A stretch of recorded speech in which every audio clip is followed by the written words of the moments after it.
دووبارە سڵاوتان لێبێت. تەوەری دووەمی ئەمڕوو ماڵە لەسەر ڕۆژی گیانی کۆبانیە. ئەمڕۆ وا بڕیارە بناسرێ بە ڕۆژی گیانی کۆبانی. کۆبانی شارێکی کوردی، بەڵام شارێک بۆ سیمبولی بەرخودان و بەرگریکردن. کۆبانی شارێک ئەگەر پێشووتر ئەوەندە نەناسراو بێ یاخود لە ناو مێژوو جوغرافیای گیاندا گرنگی پێنەدرابێ، ئێستا بۆتە شوێنێکی گرنگی پێدان. ڕەنگە کەم کەسە بێت لە جیهاندا، کەم کەسە بێت لە پایتەختە زیندۆکاندا، کەم کوردیژە بێ کۆبانی نەناسیە و نەزانێ کۆبانی چ شارێکە. ڕۆژی گیانی کۆبانی بڕیارە لە زۆربەی پایتەختەکانی گیاندا و بە هەمان شێوە لە هەرێمی کوردستانیش خۆپیشاندان و گردبوونەوە بکرێ. بۆ قسەکردن لەم ڕۆژە و گرنگی ئەم ڕۆژە و مانە و مەغزاکانی ئەم ڕۆژە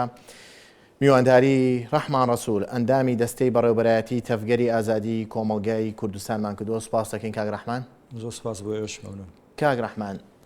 ڕۆژی گیانی کۆبانی بۆ بەڵێ سەرەتا سەریە ڕێز و نەوازش بۆ ئەو شەهیدانەی لە کوبانێ و لە باشووری کوردستان کە بەرگریەکەن لە خەڵکی کوردستان. ڕۆژی کوبانێ یەکی یانزە پێش چەند ڕۆژێک کۆمەڵێک کەسایەتی و سیاسەتمەدار و ئەوانەی خەڵاتی ئاشتی نۆبڵیان هەیە و سەرۆکی ڕێکخراوی مەدەنی و چالاکوان و ڕۆشنبیر و ئەوە گەیشتنە لای یەکتر لە بەرامبەر ئەو تێکۆشانەی کە لە کوبانێدا هەیە ڕۆژێک دیاری بکەن بۆ ڕۆژی کوبانێ. لەژێر ناوی ئەوەی ڕۆژی یەکی یانزە ڕۆژی جیهانی کوبانێ بێت، بڕیاری ئەوەیاندا لە سەرتاسەری جیهاندا چالاکی بکرێ بە تایبەتی لە پایتەختی هەموو وڵاتەکانی دنیادا. ئێمەش لە باشووری کوردستان بڕیارماندا پابەند بین بۆ بڕیارانەی ئەو بکەوینە چالاکیەوە. باش، لە هەرێمی کوردستاندا لە هەولێر بڕیارە کردبوونەوە بکرێن، لە سلێمانی خۆپیشاندان، لە دۆشیش گربوونەوە خۆپیشاندان دەکرێن. باشە، بەڵام کوردستانی باکوور ئێستا لە بەردەمی قۆناغێکی سەختایە. دوێنێ شەو داودۆغڵۆ تەسریحێکیدا کە بەوەی کە حیزبە کوردیەکان ڕێگر بن لەو خۆپیشاندانە ئەمە بۆ تێکدانی ئاسایشی ناوخۆی تورکیایە. ئەم بەیانیە تەسریحەکەی بە شێوەیەکی تر گۆڕی کە باس لەوە کرد بە هێمنی ئەم خۆپیشاندانە بکرێن. ئێستاش تورکیا چۆن دەڕوانێتە کۆبانی؟ بەڵێ، تورکیا بۆ خۆی ڕوونە، ئەوەی لە ڕاگەیانەکان دیارە و ئەوەی لە پشتی ڕاگەیانەکانیش دیارە. تورکیا ڕاستەوخۆ و ناڕاستەوخۆ بەشدارە لەو هێرشانەی کە ئەکرێنە سەرکوبانی لە بێدەنگی گرتنی شوێنەکانی باشووری کوردستانیشدا هەمان سیاسەتی بەڕێوە برد. بۆیە تورکیا نایهەوێت ئەوەی کە ئەگوزەرێ لە ناوچەکەدا لە ڕۆژهەڵاتی ناوەڕاستە زیاتر لە ناو لە کوبانێدا لە کامتۆنەکانی ڕۆژئاوای کوردستاندا ئەمانە ببنە پێشەنگایەتیکردنی جیهانبینیەکی نوێ، ڕێخستنێکی نوێ لە ڕۆژهەڵاتی ناوەڕاستە. بۆیە ئەوەی تورکیا دوێنێ ئەو لێدوانەیدا و ئەمڕۆ لێدوانەکەی تقریبەن هێمنتر بووە و داوای ئەوەی کردووە هێمنی و ئاسایشی بپارێزرێ. تەنها مەسەلەکە لێرە ئەم هەیە، ئیرادەی گەلی کورد لەوێ گەیشتوتە ئەو ئاستەی لە بەرامبەر هەر نەحەقیەکدا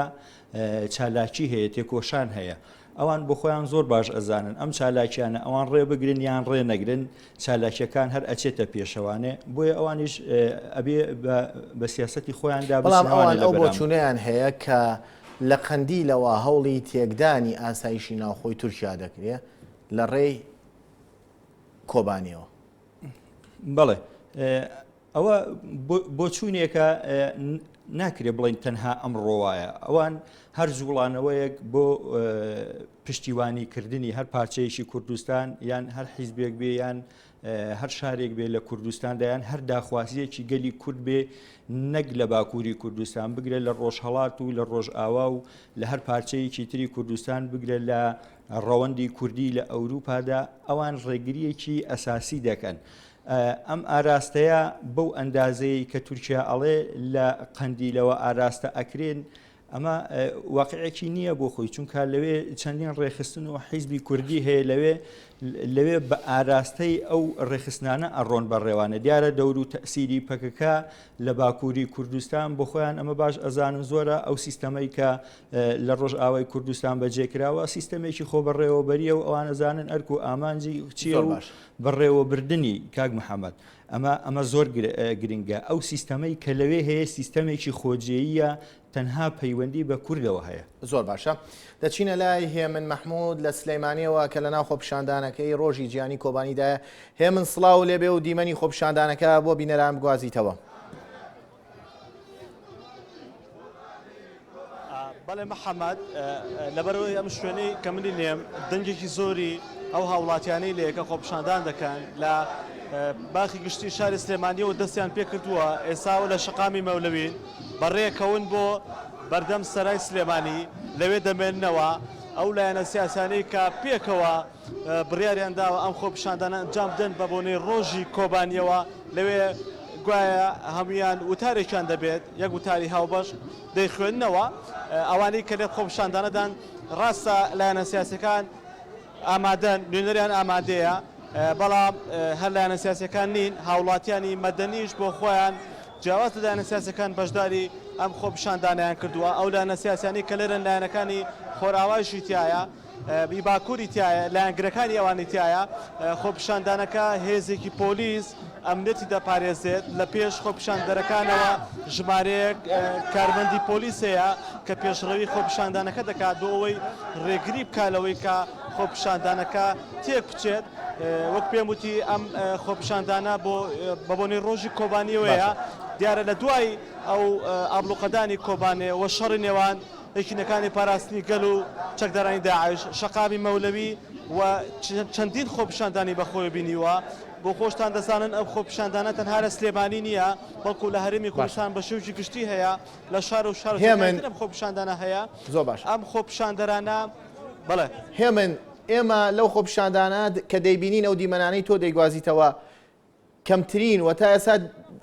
دیقەتمان نەکردووە ئاڵایەکی کوردستان تەنها ئاڵای حیزبە سیاسیەکانە لە کاتێکا ڕێکخرانی ئەم ڕۆژە ڕانگەیان کە هەوڵ دەدەن ئاڵای کوردستان بێتە سمبولێکی گشتی ئێستا لە پشتی تۆ هەموو ئاڵای حیزبەکان دەبینرێ ئاڵای کوردستانی تێدا نییە ئەگەر وێنەگرەکەم وێنەی ئاڵاکانتان بۆ بگوێزێتەوە لە پشتی منەوە من قسەی لەسەر دەکەم ئەوانە وەک پێم وتی نوێنەری لایەنە سیاسەکان بۆ خۆیان دەڵێن ئامادەی خۆپیشاندانەکەن دیارە هەر لایەنێکی سیاسی کە لێرەیە ڕەنگە لایەنگرەکانی ئاڵاو و لۆگۆی حەزبەکە بێنێت بۆ ئەم خۆپیشاندانە بەڵێ ڕاستە ئاڵای کوردستان بە شێوکی کەمتر دەردەکەوێت بەڵام بۆ خۆیان دەڵێن پەیوەندی بەوە هەیە لایەنە سیاسەکان لەبەرەوەی وجودیان هەیە لایەنگرەکانیان ئەندامەکانیان هەوڵ دەدەن لە ڕێگەی ئاڵاکانیانەوە لە ڕێگەی و لۆگوانی کە هەیەە ئیسپاد وجودی خۆیان بکەنەوە خۆپیشاندانەکەدا ئەگەرچی بۆ خۆیان لە گوتارەکانیان لەو کەسانی کە ئێستا پێشڕووی خۆپیشاندانەکە دەکەن ئەو ئۆتۆمبیلانەی کە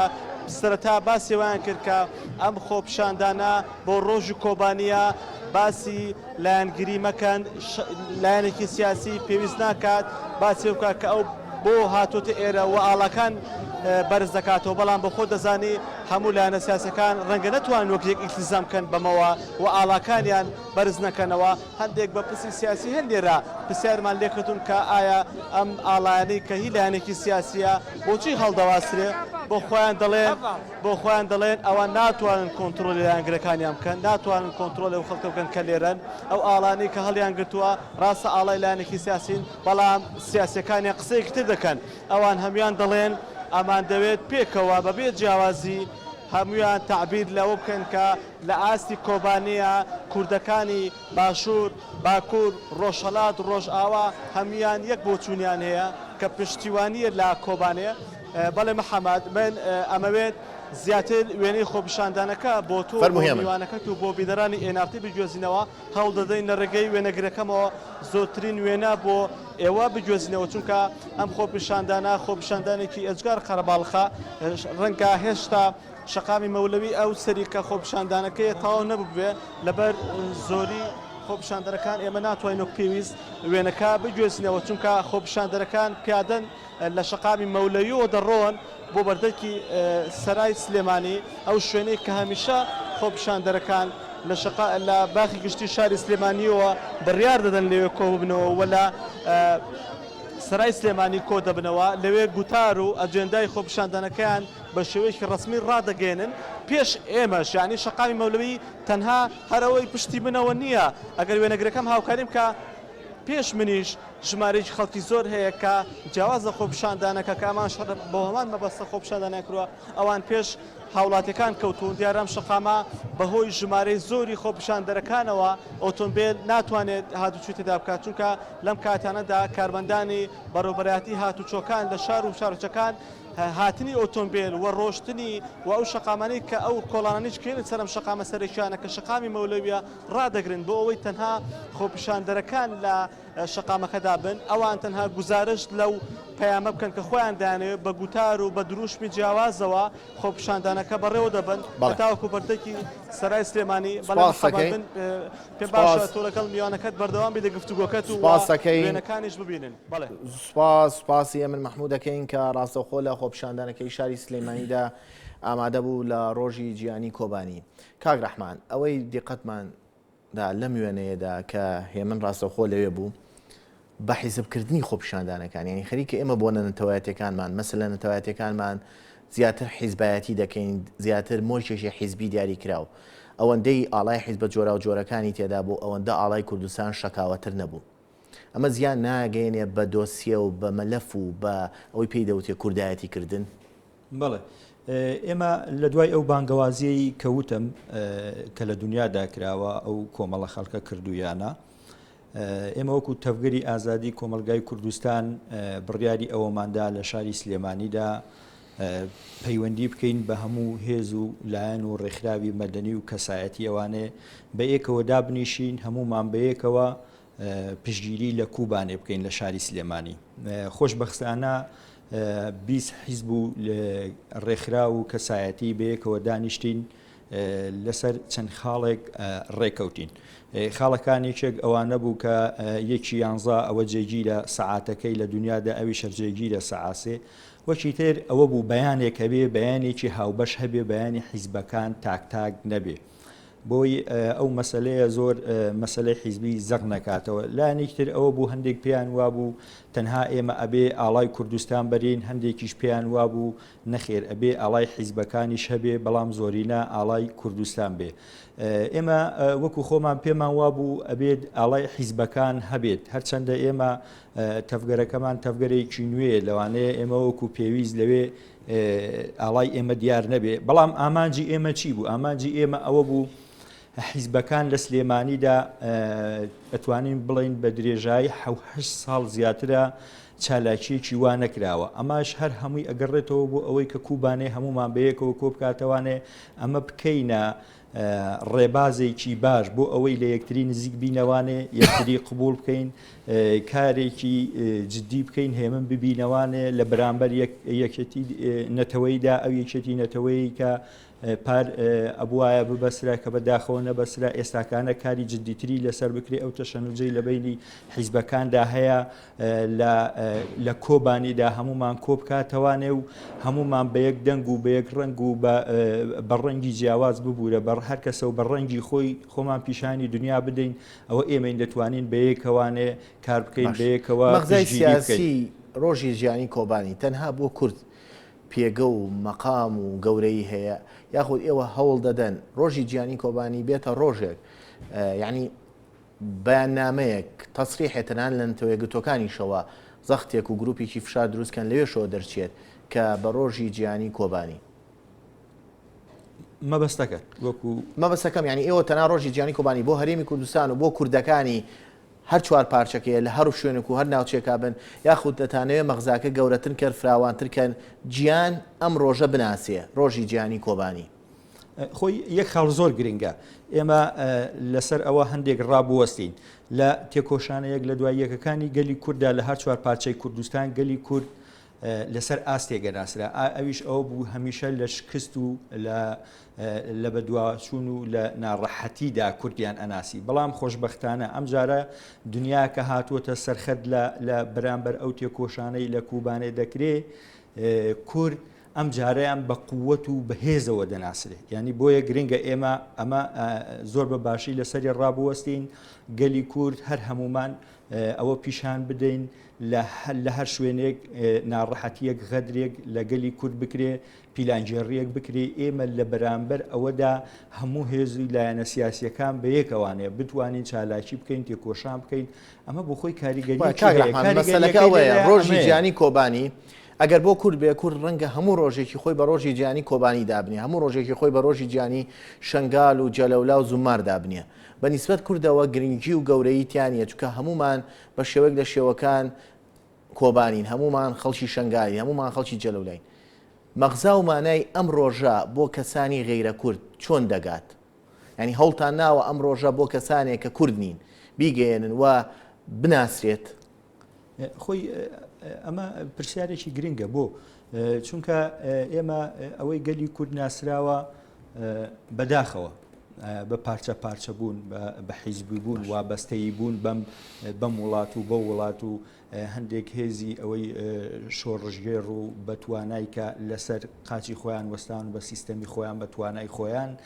ئەمانە جۆر بەجۆر کورد ناسراوە ینی بە ئاراستەیەک نەناسراوە کوردیەکێک لە کەم و کوڕیەکانی تێکۆشانی کورد هەتاوەکو ئێستا ئەمە بووە ئێمە ئەمان هەوێت کوبانێ بکەینە سمبوڵێک بۆ هەموو ئاستە تێکۆشانەکانی گەلی کورد تەنها نەک بۆ پارچەیەک نەک بۆ حیزبێک نەک بۆ شارێک ئەمە دوو لایەنی هەیە لایەنێکی ئەوەی تۆ گوتت بۆ دنیا پیشانی بدەین ئێمە ئەم خەڵکانەین ئەتوانین لە بەرامبەر هەر کارەساتێک و هەر ناڕەحەتێک لە بەرامبەر کووردا ببێ ئێمە ئەتوانین بێنە لای یەکتری بەیەکەوە خزمەت بکەین لایەنێکی تریشی بۆ خۆمان ئەوەیە ینی ئەوەی ڕۆژانە بە چاوی خۆمان دەبینین هەر حیزبە و پێی وایە بۆ خۆی لە کوردستانە ئەتوانێت پێشنگایەتی بکە ئەتوانێت بە ئەو پەیژەیە کە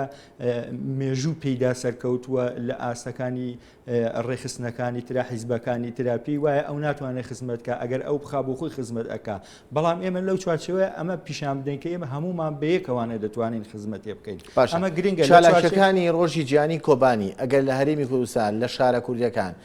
باشوور باکوور ڕۆژئاوا ئەمە تێپەڕێنی لە پایتەختە زیندۆکانی گیانە ڕۆژی گیانی کۆبانی هەوڵی چی دەدەن بۆی چالەکیەکانی چی دەبێت لە بەرلین چی دەبێت لە پاریس چی دەبێت لە لەندەن ئەنقەرە واشنگتن ڕۆما یانی لەم شوێنانە بەتەمان چی بکەن وەکوتم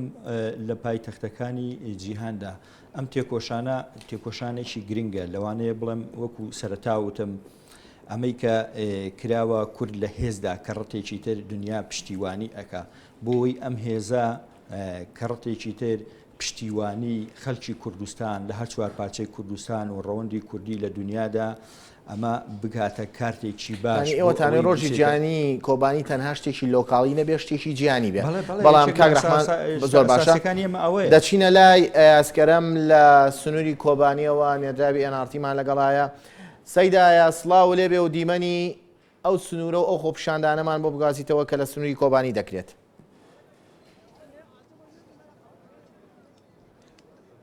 باش بله وکو زور جدولن باکور کردستان کو ایرو خوپیشاندانن به هزارهی به صدان هزارهی تن انجام دان مینا آمده شرنق جزیره مینا جلمرگ و باتمان و وانه نها کمتر کیلومتر که دور کمتر نها اف جماوری هند بینن جماوری جداین دولن باکور کردستان و دهمان دم د خلک کوبانه بو پیشگیری روجا جهانیا کوبانه اف چالاکی هند بینن دهت انجام دان وکو تزانین هند جه اندام پارلمان برین اروپای بجدار بونل دوی میتینگ دامینا فلک ناس او جو دهمان دم دهن شاردارین BDP لهند دورین جداین هرم باکور کردستان دوی خۆپیشاندانێ دا جێدەگیرن بەڵێ ئەز ئەگەر دیمەنی خۆپیشاندانەکەمان بۆ بجێزیتەوە و دیدار و چاوپێکەوتنی کورد لەگەڵ ئەو خەڵکانەیە بکەی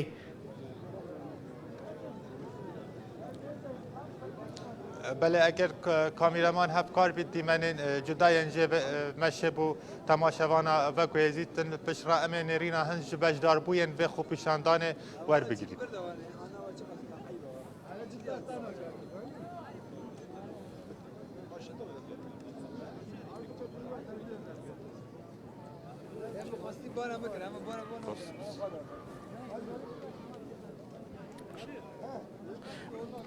سەیدا ئایاز سەیدا ئایاز بەشێک چاوپێکەوتن جوان لەگەڵ کەسانی خەڵکی کۆبانیا بکەی خەڵک بدوێن بۆ چوونیان تەڕحیان لەسەر ڕۆژی گیانی کۆبانی چییە؟ ئەو خەڵکانی لە دەوروبەرتن ئەگەر دیداریان لەگەڵا بکەی با بۆ ئێنارتی بدوێن بەێ وەکو تێزانین وەکو تێزانین ئەف خەلکێ لەبەر ئامادە بووی نەبتنێ خەلکێ کوبانێ خەلکێ دەڤەرندی یەن جوداین باکوورێ کوردستانê ئامادە vê mîtingê bûye lê wiha têzanî ji hejmarek zor ya xelkê Kubanê dinha da li ser sinûrê Kubanê wekû piştgiriyek bo şervanên yekîneyên parastina gel YPG û her wesa hêzên pêşmergeyên Kurdistanê dinha da ek ji wan xelkên bejdarbûyê ku bo ên artî hindekî nêrîna xebîn ziman li ser vê mîtingê dem baş. Di sêrde hûn bi xêr hatin. Em mîtinga ji bo însanê me rojava bo şervanê me rojava em hemîl vedere civiyane. Em destekekî mezin didin wana bi taybetî û di sêrde ez tiştekî diş kanim bêjim Başûrê Kurdistanê Birêz Mesûd Barzanî em ji wî re ji bo desteka wî ku çekên giran şandine wî em spasiya xwe jî ji wî re dikin gelekî bi taybetî jê re dikin û ji şervanê me YPG re jî em hemî heft û heftê em hemî dibin bijî YPG bijî YPJ bijî Yekîtiya Kurda em vê dibêjin em ji we re jî şervanan re jî ê kul vê de dijîvîn û tevlîbî virêbî em ji gar hemiyane spas dikin spas dikin. Belê ew hat guhlê bûna we dîtê ek ji bo ji nêrînên bejdarbûyên vê xwepîşandana îro li ser sinûrê Kubanê dihêt encam dan. باشە ئەیاز ئەگەر خەڵکی تریش بدوێنی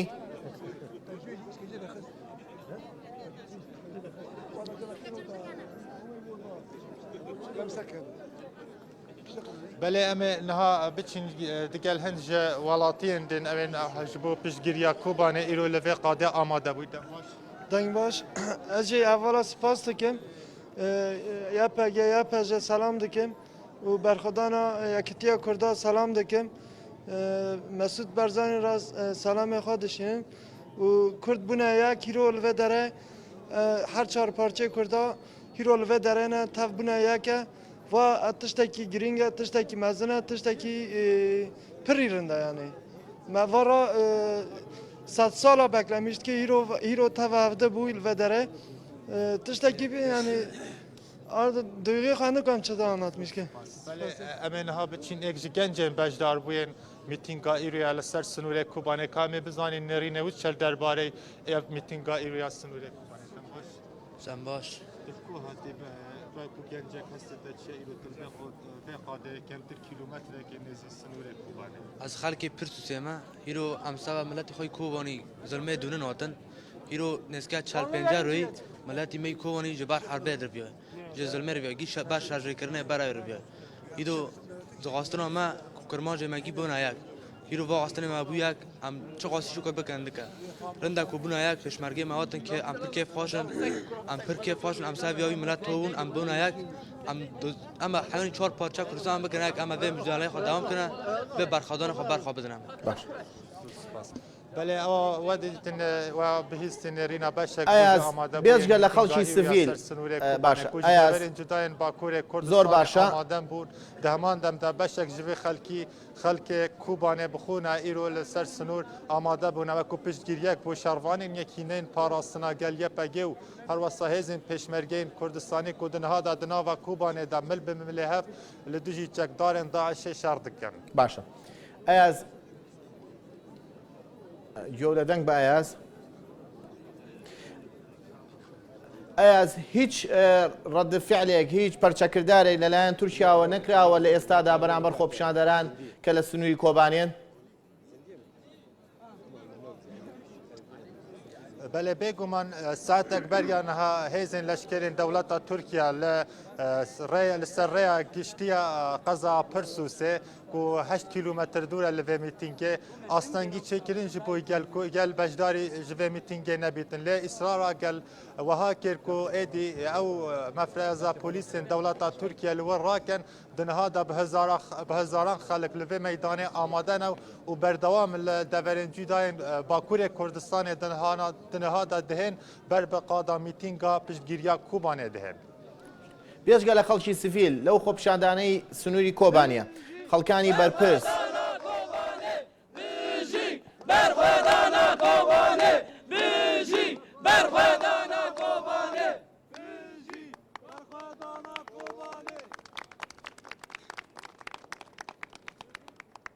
ئەیاز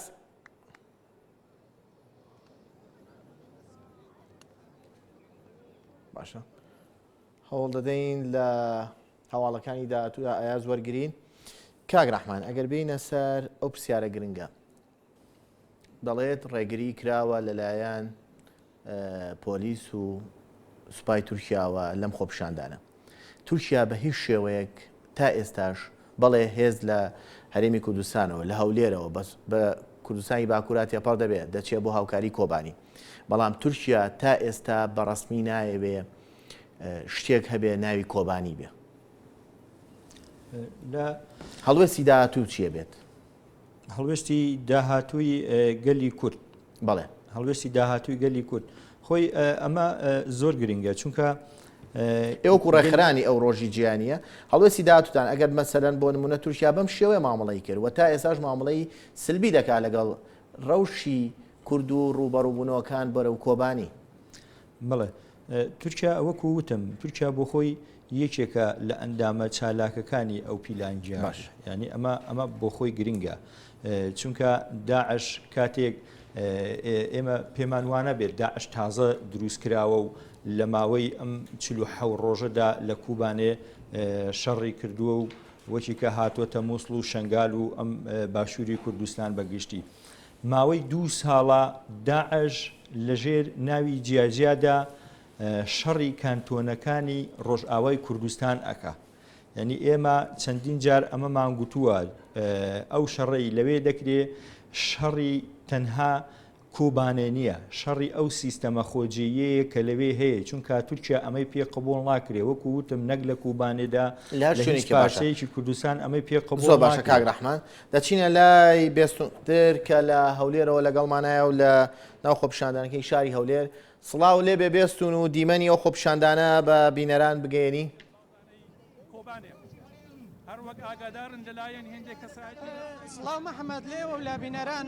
بەڵێ لەو ڕۆژەی کە لە سیمانگ بڕیادا کە خۆپیشاندانێک ئەنجام بدرێت لە بەردەم پارکی شانەدار بەڵام ئێستا خۆپیشاندانێکرا و ڕاجیاوازی هەیە لە خۆپیشاندانەکە بۆ ئێمە دیانەکەونەوە بەیاننامەیان هەیە کە حەز دەکەم بڵێ ئاڵای حیزبەکانی لێە بەتایەتی یەکێتی ئەوان بەیاننامەی نارزاتیان هەیە و دەخوێنەوە بۆ ئەوەی دوانەکەوین من مایکەکە ڕادەگرم دواتر قساکەین محەممەد فەرموو بەگشتی مۆڕەڤایەتی پشتیوانی بکەن. ئەو کەسایەتیانە دەڵێن ژیانی سەدان هزار کەس لە شارۆمەندان کەوتۆتە بەر مەترسی یەکێک لە بێبەزیانەترین کۆمەڵکوژیەکانی مێژووی مۆدێرنی مرۆڤایەتی بەڵام هاوپەیمانی نەتەوەی بە دژی داعش بە پێچەوانەی کۆمەڵکوژی لە کۆبانێ هاوکاریشی کاریگەری بە بەرخۆدانی کۆبانێ نەکردووە. ئێمە وەک نوێنەرایەتی حیزبە کوردستانیەکان 4 پارچەی کوردستان بە چاوی ڕێز و پێزانینەوە دەڕوانی ناهەڵوێستی بەرپرسانە و هەستی مرۆڤ دۆستانەی ئەو کەسایەتیانەی کە بۆ بەرزڕاگرتی بەرخۆدانی کۆبانێ پێشنیاری ڕۆژیەکی نۆڤەمبریان بۆ پشتیوانی لەگەلی کوردستان و خەبات و تێکۆشانی کورد لە هەموو پارچەکاندا و بەتایبەت بەرخودانی کۆبانێ و خۆراگری هەزی پێشمەرگا لە شنگال زۆمار مەخمور جەلەولاو لە شار و ناوچەکانی دیکەی باشووری کوردستان بەرز دەنرخێنین و لەسەر ئەو باوەڕین کە بەرخۆدانی کۆبانێ حەقانیەتی پرسی کوردی زیاتر لە پێشوو بە بیرڕای گشتی و جیهانی سلماندووە. دوو یەکڕێزی و یەکدەنجی خەڵکی کورد و هێزە سیاسەکانی لە هەموو پارچەکاندا جێگای هیوای هەموو تاکیی کووردە و هەر لەو ڕاستایشدا بڕیاری ناردی هێزی پێشمەرگا بۆ کوبانێ بەڕووداوێکی پۆزتیڤ و ئەرێنی لە ڕاستای چەسپاندنی مافەنەتەوەی دێموکراتیکانی خەڵکی کوردستان لە خەڵم دەدەین. سێ ئێمە وەکو نوێنەرایەتی حیزبە کوردستانیەکان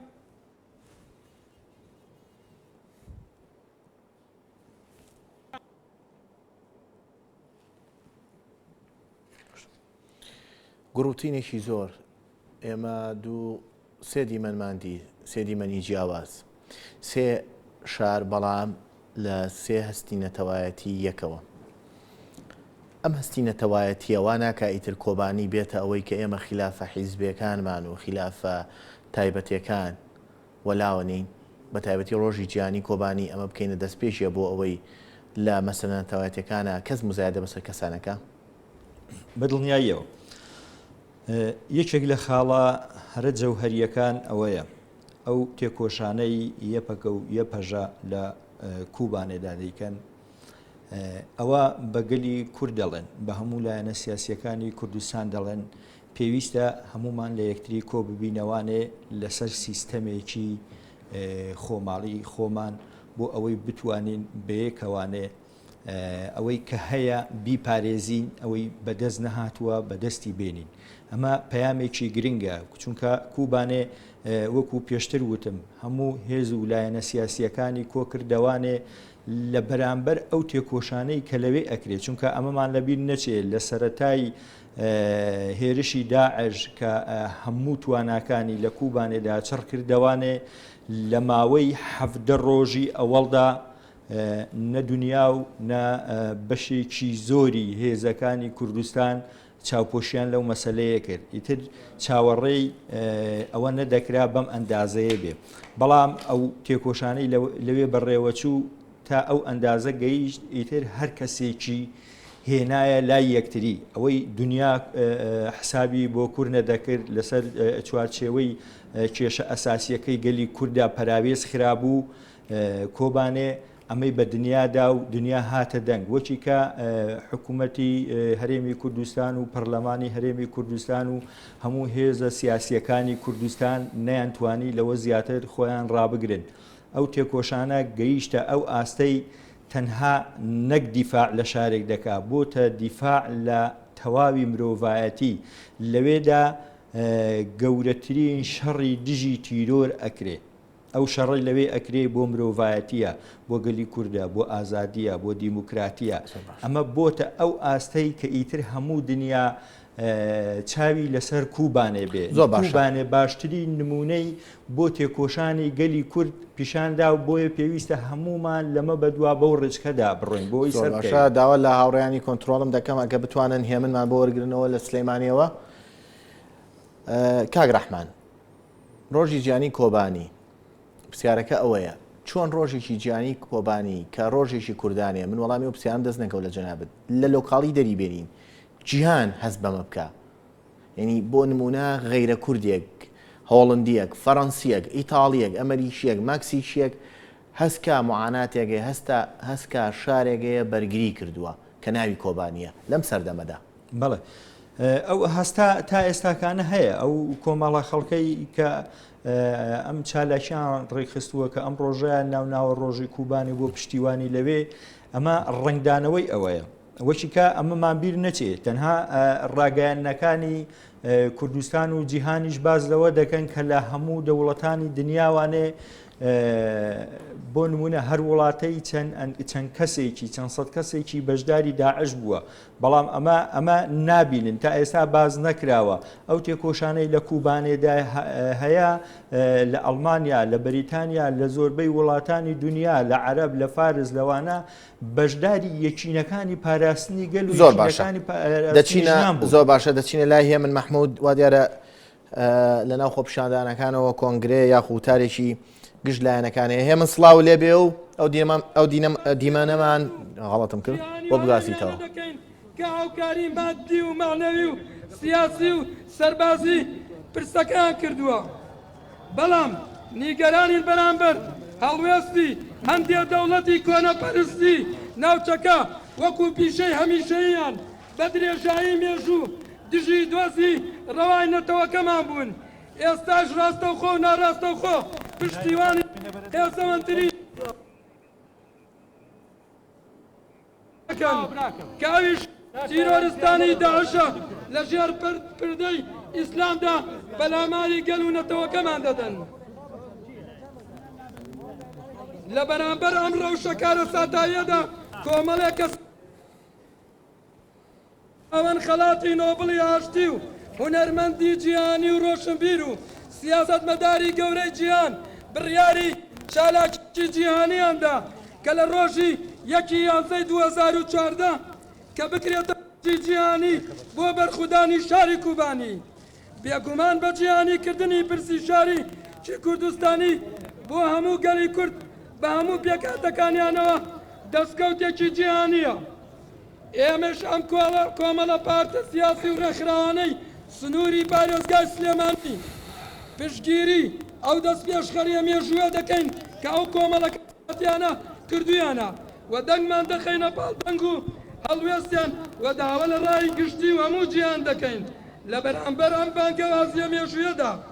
بێدەنگ نەبن هەڵسن بە هەرکی مرۆڤایەتی خۆیان بە تایبەتی نەتەوە یەکگرتووەکان کە هەستێت بە هاوکاری گەلی کورد بە ڕسمی ناسینی نازنامەی نەتەوەی کورد و ڕێگرتن لە سیاسەتی کۆمەڵکوژی و نکۆڵیکردن لە جیاتی ئەوە هەوڵ بدرێ بۆ چارەسەرکردنی کێشەکانی.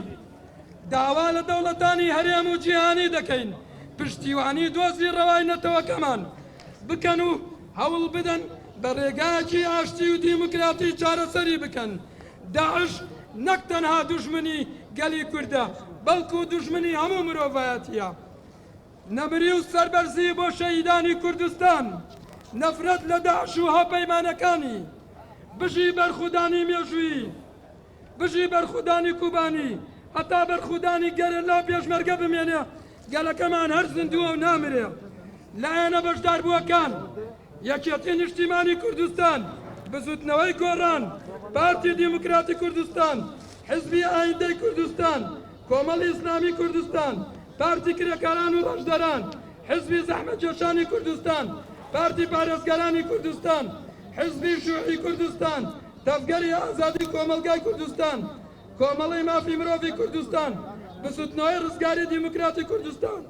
حزبی سۆسیالیستی دیموکراتی کوردستان یەکگرتووی ئیسلامی کوردستان نێنەرایەتی پارتی یەکێتی دیموکرات. ئەوەی بینیتان بەیاننامەی هاوبەشی سەرجەم حیزبە سیاسیەکان بوو لە ڕۆژی جیهانی کۆبانی کە لە سەرای سلەیمانیەوە ڕاستەوخۆ بۆ ئێوەمان گواستەوە. ئێستا دەچینەوە لای بێستون خدر لە هەولێرەوە. بێستون دیمەنی خۆپیشاندانەکانی هەولێرمان بۆ بگازیتەوە سوپاس دەکەین. بەڵێ محەممەد سڵاو لێوە و لە بینەرانی ئەنارتی هەروەکو لە سەرتا باسم کرد کە لە سی مانگ لە بەرگای یەکێتی نەتەوەی دیموکراتی کوردستان کۆبوونەوە 42 حیزبی سیاسی کە بڕیاردرا لە ڕۆژی جیهانی کۆبانێ خۆپیشاندانێک ئەنجام بدرێت لە بەردەم پارکی شانەدارەوە بۆ ئەمڕۆ کاتژمێر 3 بڕیار بوو هەموو کۆ ببنەوە و خۆپیشاندان ئەنجام بدەن. بەڵام ئەوەی ئێمە بینیمان هەستکرا کە بۆتە دووبەرە خۆپیشاندانەکە لەلایەکە هەز دەکرێت خۆپیشاندانەکە بە حیزبی کرا و ئاڵایەکی زۆری بەتایەتی لایەنێک کە یەکێتی نیشتیمانی کوردستانە کە سوورەکەم بۆ بگازێتەوە کامێرەمان کە ئەو ئاڵانە دەبینرێت لەولاوە کە ئەوەی پشتمیشمەوەەوە سەرپەرشارانی خۆپیشاندانەکەن کە ئەوان خۆپیشاندانەکە بەڕێوە بن بەڵام ئەوان ناڕەزایەتیان هەبوو کە خۆپیشاندانەکە بە حیزبی کراوە لە ئێستادا ئەوان هەولیاندا کە سەرجەم چینی توێژەکان کە بەس ئاڵای کوردستانی تێدا بێت خۆپیشاندانەکە بەڵام ئەوەی دەبینێت بێستون زۆر باش بێستون بەڵێ ئەگەر چاوپێکەوتنی کورد لەگەڵ ئەو کەسانە بکەیت کە ناڕەزاییان دەربڕیوە و ڕێکخرانی خۆپیشاندانەکە لەسەرەوەی کە بە حیزبیکردنی ئەم خۆپیشاندانە سوپاس دەکەین. بەڵێ محەممەد ئەگەر هاوکارم ئەحمەد لەگەڵم بێت ئێستا دەسمە لای غەفور مەخموری کە لە بارگای ئەوان ئەو بڕیارەدرا کە بزانین ئەو لەسەر ئەو خۆپیشاندانە کە ئێستا ئەوان هیچ ئەوەیەکیان هەڵوێستێکیان نەنووەندووە بزانین ڕایەوان چییە کە غەفور ئێوە بڕیارتان دەکە خۆپیشاندانەکە بکرێت بەڵام لە ئێستادا دەبینین خۆپیشاندانەکە ئاڵای لایەنەکانی تر تێدارن بیرێت کە بڕیارتان تەنها ئاڵای کوردستان دەبێت. ئایا ئێوە هەڵوێستان چییە؟ ئێمە وەکو نوێنەرایەتی لایەنە سیاسیەکانی کوردستان بڕیارمان ئەوە بووە کە ئەو خۆپیشاندانە لە خۆپیشاندانێکی نەتەوەی نیشتیمانی بێتن و هەموو لایەنە سیاسەکان بە ئاڵای کوردستانەوە بەشدار بن. ئێمە تەنها لەسەر ئەوە قسەمان کرد ئەگەر هات و منەسەداندرا هەر لایەنی یەک ئاڵا بێنیتن. بەداخەوە تەماشا دەکەین ئەمڕۆکە هەوڵ دراوە کە خۆپیشاندانەکە بە حزبی بکرێ. ئێمە لەگەر بە حزبیکردنی ئەو کاران دانین. ئێمە لەگەڵ ئەوە داین کە هەموو ئەو کارانەی دەکرێت چ ڕێپێوان بێت چ گردبوونەوە بێتن بە ناوی نەتەوە بە ناوی نیشتیمان بێتن بە ناوی خەڵکی کوردستانەوە بێتن دیارە ئاڵای کوردستانیش هەموو لایەکمان کۆ دەکاتەوە بۆیە شانازیەکە هەموو لەژێر ئاڵای کوردستان ئەو کارانە ئەنجام بدەین نەک لەژێر ئاڵای ئەم حزب و ئەو حزب ئێستا ئێوە بڕیاری چیتان داوە بڵێ کە لێردا کۆبوونەوە و ئایا تا ئێستا هیچ شوێکتان نەنوەندەوە خۆپیشاندانێک کە ئامانستان چی؟ ئەمانجمان ئەوە بوو کە ئێمە هاودەنگ بین لەگە کەسایەتی نێونەتەوەیەکان کە ئەمڕۆکە لە ڕۆژی جیهانی کۆبانێ پشتیوانی لە بەرخودانی کۆبانێ و پشتیوانی لە گەلی کوردستان دەکەن هەوڵدەن بۆ ڕسواکردنی ڕێکخراوی تیرۆریستی داعش ئێمە لێرە کۆبوونەوە بۆی هاودەنگی خۆمان بەوان ڕابگەین و سوپاسی و هەڵوێستی ئەوانیش بکەین ئامانجی کۆبوونەوەکە و گرتبوونەوەی مە ئەوڕۆ ئەوە بوو خۆش دەچینە لای هاوڵاتی ئەم جانڕایەوەن چیا ئێوە وەکو دکتۆر ئارازم لەگەڵدا ئەگەر قسەی لەکەم دکتۆر ئاراز کە ئەو لە پارتی دیموکراتی کوردستانە بەڵام هەر لەگەڵ ئەوانەدایە کە ناڕەزایی هەبووە کە خۆپیشاندانەکە بە حیزبی کراوە بزانین ڕای ئەو چیە بەڵێ دکتۆر تۆ ڕاچە لەسەر ئەمە دیارە لەسەرەتا تێک نەگەیشتێک هەبووە لە نێوان کۆمیتی ئامادەکاری کاک غەفوروان لەگەڵ هەندێک حزبەکە بەتایبەتی برایانی یەکێتی نیشتیمانی کوردستان کە لەسەر هێنانی ئاڵاوا دیارە ئەوەک بۆ پێیان گوترا کە ئێوە دەکرێت ئالابین بەڵام ئەوە اتفاق ڕئیسەکە نەبووە دووش ئێمە هەمومان هەوڵێک دەدەین ئێستاکە الحەمدولillah لە کوردستان گەیشتن ئاستێک کە بابەتە نەتەوەییەکان و نیشتیمانەکان لە سەروی بابەتە حزبیەکانەوە بۆ ئەوە ئێمەش تازە لەگەڵ سەرجەم لایەنەکانی تر وەک پشتیوانی هەڵوێستی ئەوانش ئێمەش وەک نوێنەری پارتی لێرەدا پێیان باش بوو کە ئێمە لە ژێر ئاڵای کوردستان بەیاننامەکە بخندێتەوە و ڕێز و تەقدیرشان بۆ خەڵکیکە هەیە گرنگ ئەوەیە گەورەی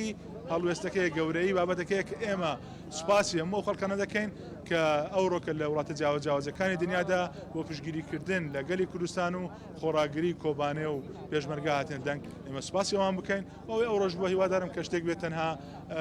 مخەتت نەبێتن شتێکی عرەزی بێتن و بەیانی بتوانین چارەسەری بکەین کارەکانی خۆمەکەین بێستون ماوەی بەرنامەکە نەماوە سوپاسەکەین بێستون سوپاسی هەر یەک لە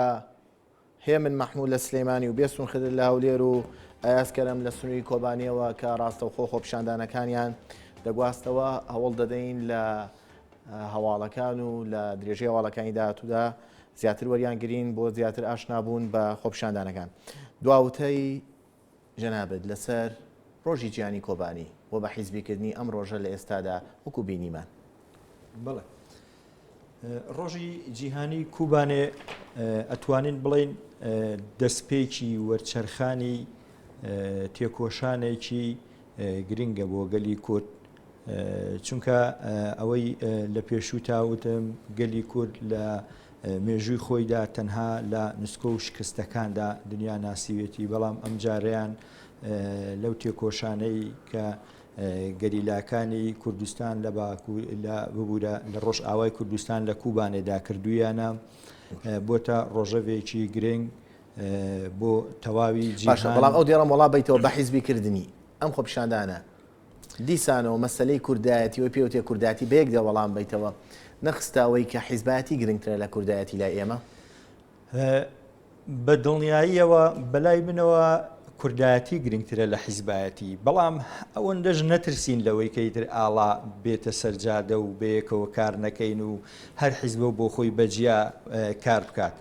ئەمە گرنگە بۆ خۆمان بە ڕەنگی خۆمان بە دەنگی خۆمان بۆ هەر کار و چالاکیەک بەیەکەوە کار بکەین ئەو تەشەنوجەی لە مێژووی گەلی کووردا هەبووە ئیتر بیڕەوێنینەوانەیە ئەمە گرنگە چونکە کوردایەتی بۆ ئێمە پێش هەشتێک گرنگترە سپاس بۆ جەنابەت سپاس بۆش ئێوەش هەمیشە میوانی شاشەی NRT بن بۆ تاوتۆکردنی مەلەفە گەرمەکان سپاس.